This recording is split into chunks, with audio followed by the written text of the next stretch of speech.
Praise the Lord, our daily bread. John chapter 6 verse 65.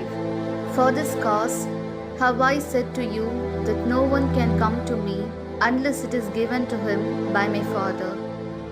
O Almighty God, thank you for giving this wonderful verse. May your presence shower on us. Not everyone who says to you, Lord, Lord, will enter the kingdom of heaven, but those who walk according to the Father's rule will enter into the kingdom of heaven. Therefore, bless us to begin this day with the hope that we follow the Father's will. We will live together with Jesus Christ forever. We ask this in the name of Jesus Christ. Amen. அன்றாட உணவு. யோவான் அதிகாரம் 6 இறை வார்த்தை 65. என் தந்தை அருள் கூர்ந்தால் அன்றி யாரும் என்னிடம் வர இயலாது என்று உங்களுக்கு கூறினேன்.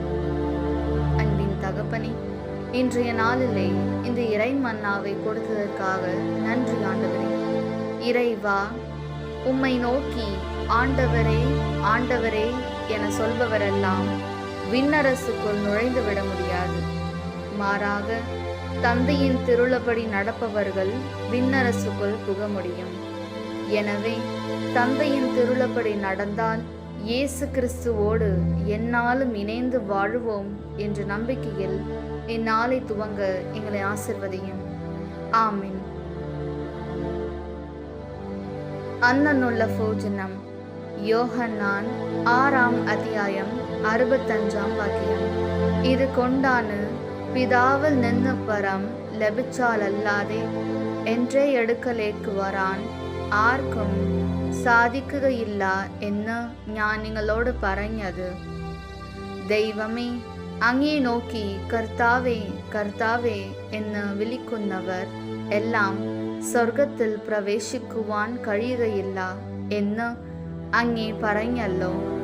മറിച്ച് ദൈവഹിതം നിറവേറ്റുന്നവർ സ്വർഗത്തിൽ പ്രവേശിക്കും എന്ന് ഞങ്ങൾ അറിയുന്നു. അതിനാൽ അങ്ങയുടെ ഹിതം നിറവേറ്റി അങ്ങയുടെ മക്കളായി ജീവിക്കുവാൻ ഞങ്ങളെ അനുഗ്രഹിക്കണമേ. ആമേൻ.